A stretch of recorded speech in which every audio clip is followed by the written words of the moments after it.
সিয়াম নতুন এসে যতটুকু করতেছে সাকিব খানকে পাল্লা দিচ্ছে। আপনাদের দেখতে হবে খোকস ওকে জিল্লু খাইয়ে দিবে। জিল্লুর এন্ট্রি সবাইকে মুগ্ধ করে ফেলছে। আরে সেই 100-তে 100। সাকিব খানই রিসেন্টলি ওনার যেই মানে হাইপ, ওনার যে অ্যাক্টিং, এটা আসলে কম্পেয়ার করা যাবে না। রাক্ষস ইজ অ্যামেজিং।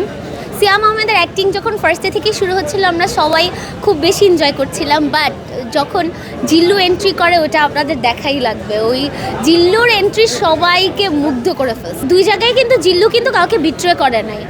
সো আমি বলবো যে দুই জায়গায় জিল্লু ভালো, বাট এই জায়গাটা বেশি ভালো কারণ এই জায়গায় জিল্লু বিট্রে করে না। অ্যান্ড জিল্লু ওকে বলছে যে প্রমিস করছে যে ওই লাস্টে যে এন্ট্রি করে আপনাদের দেখতে হবে খোকস ওকে জিল্লু খাইয়ে দিবে। এন্টারটেইনমেন্ট আসছে, ফিকশন আসছে, যেমন আমার পছন্দ প্রচণ্ড মারামারি টাইপের মুভি। সো আমি এই জন্য দেখছি। আর সিয়াম আমার আগে থেকে অনেক ফেভারিট। তো তারপরে ওর ক্যারেক্টারটা যে এত সুন্দর, যেটা নিঃস্ব ক্যারেক্টার মানে রুশো ক্যারেক্টারটাও অনেক সুন্দর করে ফুটাই তুলেছে।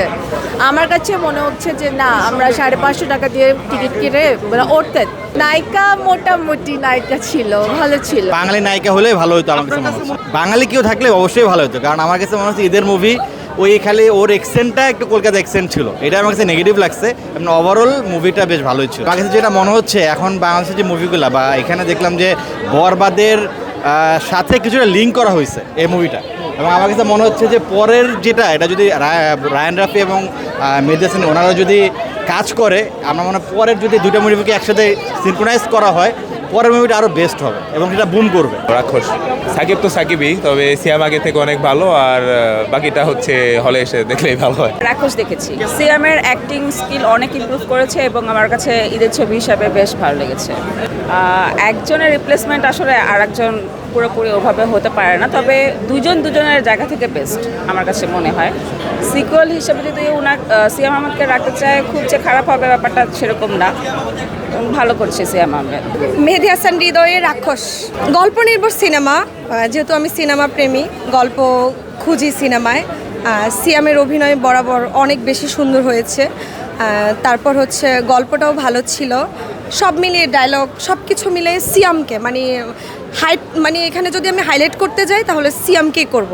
সাকিব খান যেমন এগিয়ে যাচ্ছে না, সিয়াম কিন্তু খুব ভালো করতেছে।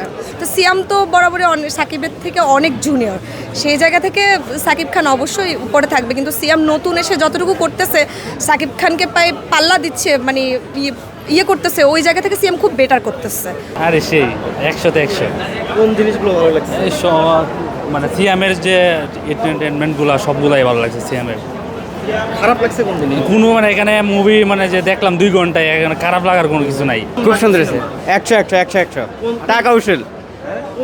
কোন জিনিসগুলো ভালো লাগছে? সিয়াম আহমেদের, আচ্ছা, এই সিয়াম আহমেদের ভালো লাগছে আপনার ওই যে একটা সিনারি আছে না, বাপের ডায়লগটার ভালো লাগছে। কথায় বলবো খুবই ভালো ছিল। আমার কাছে একটু নায়িকার অ্যাকসেন্টটা একটু ভালো লাগেনি, অ্যাকসেন্টটা আর একটু কারেক্ট করলে ভালো হতো। বাট আফটার বরবাদ রাক্ষসটা খুবই ভালো ছিল। And Siam was the best choice for Hridoy Ahmed. Compare করা যাবে না, অবশ্যই না। সাকিব খানই রিসেন্টলি ওনার যেই মানে হাইপ, ওনার যে অ্যাক্টিং, এটা আসলে কম্পেয়ার করা যাবে না। সিয়ামের জায়গায় সাকিবের জায়গায়, বাট সিয়াম খুবই ভালো করেছে তার জায়গায়। ভালো, সিয়ামের অ্যাক্টিংটা খুব ভালো ছিল। জি, সিয়ামের অ্যাক্টিংটা ভালো, সিকোয়েন্সটা ভালো ছিল, ছবিটা খুব ভালো হয়েছে। মানে নায়িকা আছে মোটামুটি, বাট নায়ক অ্যাকশনটা খুব ভালো ছিল।